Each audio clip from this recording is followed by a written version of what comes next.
what's up? Hello, my name is Emma, and today I'm going to be sharing with you guys the books that I read in the month of June. Now, June was kind of an off reading month for me. Firstly, the majority of books that I finished in the month of June were ones that I started in May. The main reason for this, you might know if you follow me on social media, but I had a flare-up of infectious colitis, and it was not fun. I was sick for 2 weeks, and it was the sort of sick where you physically just cannot read a book, which is the worst kind of sick. So I didn't get to complete as many books as I feel I would have in June, but nonetheless, I still read a lot of great books and I'm excited to share them with you guys. So in the month of June, I finished 2 audiobooks, 2 ebooks, and 3 physical books. The first audiobook I listened to is Lily and Duncan by Donna Gephardt, which is a middle grade story about a trans girl and a boy with bipolar disorder who are just sort of fielding their way through middle school with their own secrets and fears. I really enjoyed my time listening to Lily and Duncan. I ended up giving this book 4 out of 5 stars. Now, up until reading Lily and Duncan, I never really had much of an interest in middle grade books. I always carried this misconception that it just wasn't as mature as young adult books and that it was going to be like a completely different feel. But honestly, Lily and Duncan totally changed that for me, and now there are so many middle grade books that I want to read. I listened to this through my local library and I really enjoyed it. I really enjoyed Lily and Duncan's characters. They felt like very authentic, realistic characters. I really appreciated reading about a trans 13-year-old because I have read a few books with trans characters who were in their later teens, and a lot of them have transitioned already. So there was a different perspective into the lives of trans folk that I hadn't read before, and I really, really appreciated it. And for Duncan's bipolar disorder, I can't speak for the representation, but I do know it's based off of the author's son, and there was just a ton of research involved in creating these characters based off the author's note, which I really, really appreciated. And just both of their struggles and experiences and strength, all of it came across so well. It was just a sweet, heartwarming story, one that is lighthearted while also dealing with serious topics, and I truly feel that this is a book that anyone could pick up and enjoy. It was a really wonderful, feel-good book. I very much enjoyed the narration, and I would highly, highly recommend this one if you're looking for more diverse middle grade contemporaries. The first ebook that I read in the month of June is Let's Talk About Love by Claire Can. This book follows a Black biromantic asexual girl named Alice who is fresh out of a bad relationship. She has sworn off dating for the summer and she's really trying to focus on figuring out what she wants to do for the rest of her life, but she meets a new coworker who she realizes she has some unfamiliar feelings for, and it's just basically about her summer figuring out things internally and what she is going to do with the rest of her life. I will say, I think Let's Talk About Love is a great read for certain reasons, but I don't know how much I can say I truly enjoyed my time reading it, so I settled on a 3-star rating. I picked this one up on ebook through my local digital library, and I will say I feel like maybe reading this in the ebook format kind of slowed me down a bit. I felt like it just took me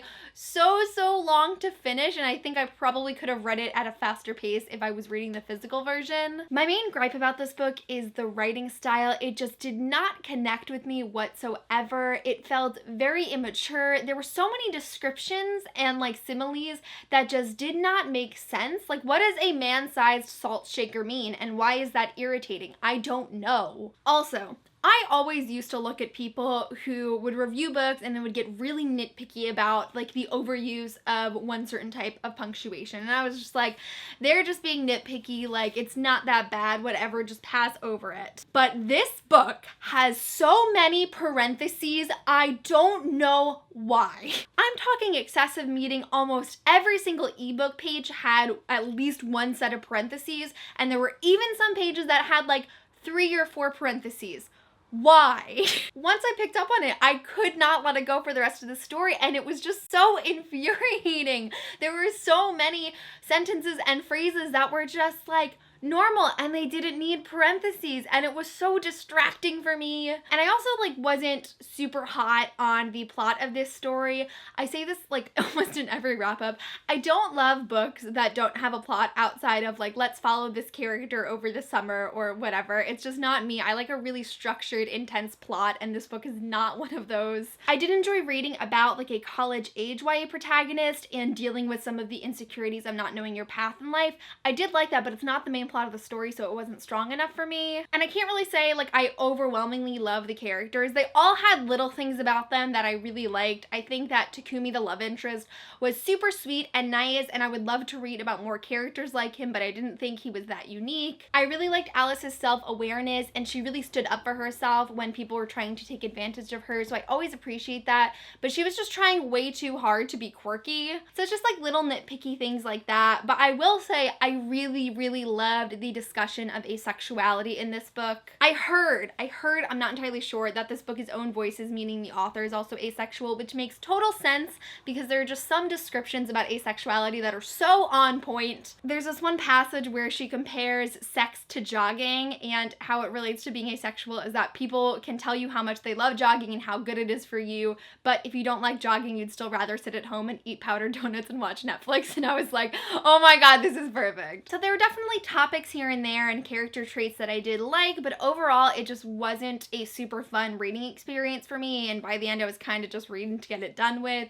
So I would say if you were like really interested in reading more books with ace representation and you were like, if this has an asexual main character, I want to pick it up, would highly recommend it. But if you're looking for like a really high quality like YA contemporary, this one is not one on my list. The first physical book that I read in the month of June is Anchor is a Gift by Mark Oshiro, which follows a gay black teen named Moss who is in the midst an issue at school where there is a new police presence, and he feels that the students are being treated extremely unfairly by the authority. I really enjoyed Anchor is a Gift. I gave this one 4 or 4.5 stars as well. It was a very jarring, powerful read that I think absolutely everyone should pick up. This book is brimming with diversity. If you saw my LGBTQIAP+ recommendations video that I just recently posted, I said I cannot even recount to you all of the different identities and types of people that are represented in this novel. So that made me really happy to see, and all of it was extremely authentic. There's so much great discussion about racism and police brutality and just how black and brown teens are treated in this book, which I found invaluable. There's a lot of books out there discussing similar topics, but I think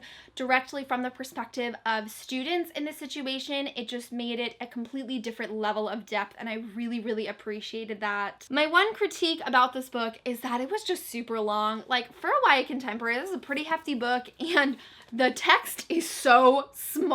I really love Mark Oshiro's writing style. He does such a great job at capturing emotions and the dynamics and character interactions. So it was a pleasure to read from his narration, but it was just a little long-winded for me. I definitely feel this book could have been condensed, and I think it just would have added to the story to have us go through scenes a little bit at a faster pace as opposed to it being very slow and very intricate. I think it would have just really added to the story. I loved Anchor is a Gift. I thought it was a really wonderful reading experience, and if you're someone who is a fan of books like The Hate U Give and Dear Martin and other books that are dealing with racial issues that affect teens, like, this is an absolute must read. The next ebook that I read in the month of June is Girl Made of Stars by Ashley Herring Blake. I gave Girl Made of Stars 5 out of 5 stars. It was on my list of most anticipated of the year, and it will be on my list of favorites of the year. It was just so amazing. Our main character's name is Mara, and at the start of the story, one of her best friends named Hannah has accused Mara's twin Owen of raping her. So it is just this really powerful story about friendship and loyalty and justice. It's about confronting the demons in your outside life, but also confronting your personal demons, and it was so good. Ashley Herring Blake has a true talent for writing. I was blown away by her debut, and Girl Made of Stars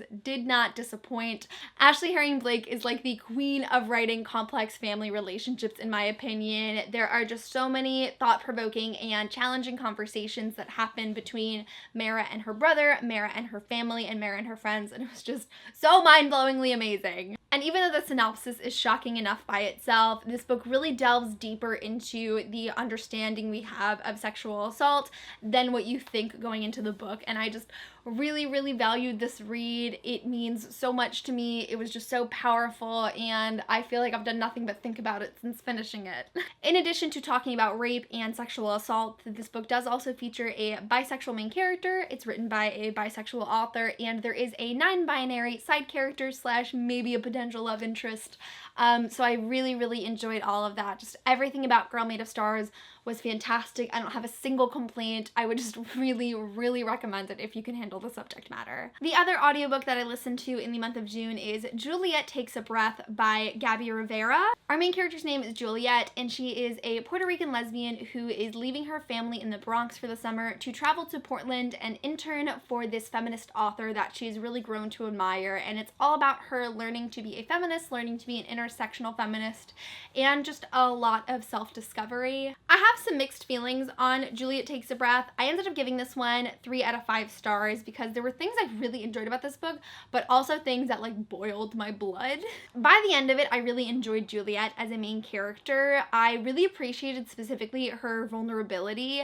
I liked that she was able to really work through emotions. I enjoyed the fact that she allowed herself to make mistakes and ended up correcting them in the end. That's something that's really important for me in a YA main character. She was kind of dumb for a lot of the book, but of course this was a book about self-discovery, and by the end she really did grow, and that was much appreciated. My biggest problem with the book is really difficult to talk about because there are so many different parts of it, but it is the character of Harlow. Harlow is this super famous feminist author that Juliet really admires and ends up working for, and I just could not stand her. Oh my god, she was so infuriating. I genuinely don't think I've disliked a character more since reading Umbridge. I'm not kidding. Oh my gosh, she's just the worst. She's just dripping with white feminism 24/7, and no one sees through her bullshit, and I just could not stand it. In the beginning, I really tried to just brush it off to differences in lifestyle. Like, I'm not the type of person that's gonna be like, I'm so blessed that you had your period in my home. Let us have a ceremony to the fact that you soiled my sheets. Like, that's not me. If that's you, that's great. So I tried really hard to just be like, we just don't see eye to eye. That being said, she's supposed to be the worst. She is written to be this way, and I think the execution of her character was done really well by Gabby Rivera. I still don't think she got everything she deserved in the end, but like overall, really well done. So I'm torn because I can recognize that the author did exactly what she intended to do and it came across wonderful, but it does not change the fact that I could not stand the majority of this book because of this character. So I think I'm entitled to still dislike it, even though I can recognize that like it was done very well. Juliet Takes a Breath offered a lot of really great insight into what it is like to be a feminist. What does it mean to be an intersectional feminist? What is it like to be a brown feminist, a brown feminist who is also a part of the LGBTQIA+ community? So there was a lot of really rich discussion, and I feel it trumps a lot of other YA books out there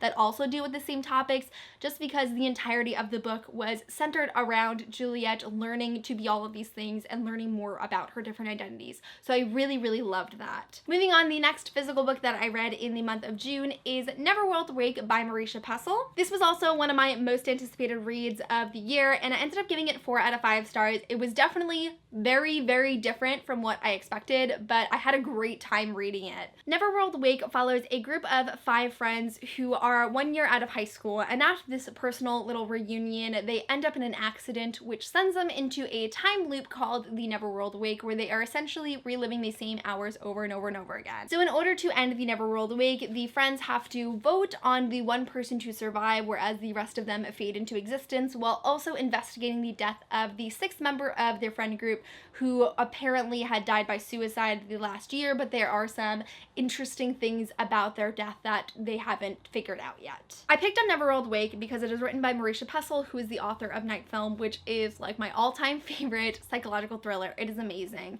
So with Neverworld Wake being a YA sort of mystery science fiction novel, I was very intrigued. I will say, if you are a fan of Night Film, do not expect Neverworld Wake to be anything like Night Film. It is very different. I was very surprised to find out that this is not a super high concept science fiction. It is very like run-of-the-mill, everyday sort of thriller, except for the fact that there is this time loop, and every certain number of hours, time resets itself like Groundhog Day. I actually greatly prefer this sort of blend of contemporary science fiction, so the format and the structure of the world and how like the rules of this book set up really, really worked for me. I did enjoy the mystery of the story. It just wasn't my favorite that I've ever read in terms of like plot and twists and such, but just like the overall plot of the book I think was the most intriguing to me. Like I said earlier, I love a super full, heavy plot, and Neverworld Wake is definitely that sort of book. Like the characters have to go on so many different paths to find answers, and I just really had fun watching that alongside of them. I don't have many like distinct critiques about Neverworld Wake. It just didn't blow me away like other books have, but I really, really enjoyed my time reading it. So if you're someone who is just in the mood for a sort of contemporary, not super serious science fiction novel with some mystery thrown in there, some really complex, interesting characters, I definitely think Neverworld Wake is one you should give a try. And so the final book that I completed in the month of June is Clockwork Prince by Cassandra Clare, which is the second book in the Infernal Devices series. As many of you may know, if you've been watching my monthly reading wrap-ups this year, I am hosting a year-long read-along for the entire Shadowhunter Chronicles series. We just recently had our live show for Clockwork Prince, so if you would like to check that out, I will leave that linked below, and on that live show is all of the information if you would like to join the read-along. Now, if you know me and you know my experience with the Shadowhunter Chronicles, you would know that the Infernal Devices is not my favorite Shadowhunter series there is. I just have never connected with it in the way that I've connected with the Mortal Instruments and the Infernal Devices. That being said, I was shocked with how much I loved Clockwork Prince this time around.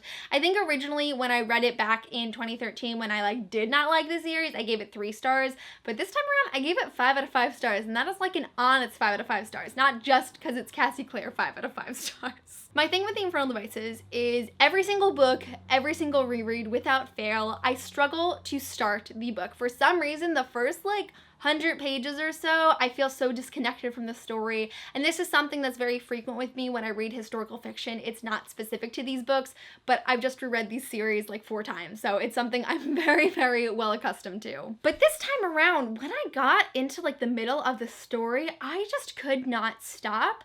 I was reading it at Barnes & Noble and I refused to leave until I finished. And I ended up reading 200 pages in one sitting at Barnes & Noble, which is not very typical for me. I don't know what happened. I was just so invested in it. Like, I knew the story and I know everything that happens in it, but I felt like I was reliving it through new eyes, which is always such a wonderful experience when I reread books. I don't know what it is, whether it's me being an adult or if it is just me being more involved with the entire Shadowhunter Chronicles series over the years instead of just the Mortal Instruments. But I have such a greater appreciation for this story now, and it is such a wonderful feeling. I've truly fell in love with characters that I never paid attention to in the first few times I read the series, and I just feel like I am more invested in the plot and the storyline than I ever really was before, and that's such a wonderful feeling when I reread books. I just had a great time rereading it. I think, the most excited I have ever been to read Clockwork Princess, which is a fun experience for me. So I just can't wait to finish reading the Shadowhunter Chronicles this year, and I will definitely keep you guys updated on how my thoughts fare with this new reread. So that really concludes my June wrap-up. I read some awesome books this month, and I would love to know your thoughts on what you read this month. But that is really it for this video. Thank you guys so much for watching, and I will see you soon for a new one. Bye!